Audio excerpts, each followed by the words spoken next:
Charot lang yun. Ito talaga totoong nangyari. Pagligo ko dito sa Mayor's Drive, may nakita ko yung isang lalaki na naghihintay.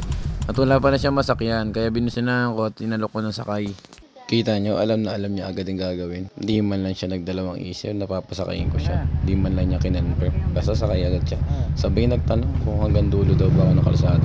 So syempre, dating gawin, libreng sakay na naman tayo sa mga taong naghahanap ng mga angkasan at walang pamasahe. Saka ba, ano to kasi wala silang masakyan na jeep or tricycle or multicam. Kaya meron talaga tayong mga kababayan na naghihintay talaga dito ng mga angkasan.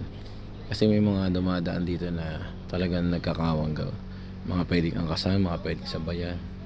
Tulad ng mga trip ko, lagi talaga ako naghahantay o pag may nakikita ako mga nag-aabang sa gilid ng kalsada na parang gusto makiangkas, gusto makisakay. So yun, binubusinahan ko. Pag sumugot sila, ibig sabihin na gusto nilang makisakay o makiangkas. So sa akin naman ay walang problema yun. Dati ko na rin naman ginagawa yun nang hindi pa ako nagtatrabaho. Kung may nakikita ako na parang walang pamasahe, sige, sakay.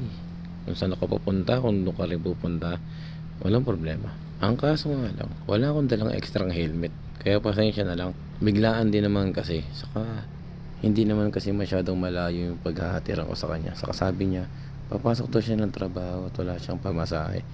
Nilalakad niya lang daw mula Gendry hanggang 13. Kaya naisip ko, naawa rin ako. Bakit ka naman napasok ng trabaho nang walang pamasahe? Oh, hindi niya narinig. No? Sige, ako na magkakwento sa inyo para malinaw. Pumapasok to siya ng trabaho nang walang pamasahe kasi sobrang nagtitipid siya. Tinitiis niya yun araw-araw para makatipid. Dahil nga maliit lang ang sahod, kaya mga malalaki ang sahod niya, mga nakakaluwag-luwag sa kamalapit ng trabaho. Swerte nyo. Kasi hindi niya alam yung mga taong ganito. Sobrang titipid, sobrang nahihirapan kapag trabaho lang. Nilalakad din ganun kalayo. Imagine, no? Saan ko ba siya sinundo? Saan ko ba siya sinakay? Hanggang dito. Nilalakad niya hanggang doon sa manggahan. Doon pa siya sasakay para makarating ng kanyang trabaho. So dahil dito na yung bahay namin, dito ko na siya binaba.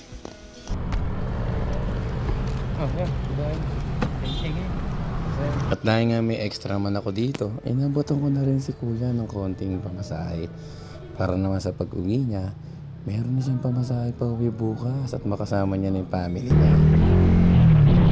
So hanggang dito na lang muna ang kwento natin mga papi. Till next video, bye bye.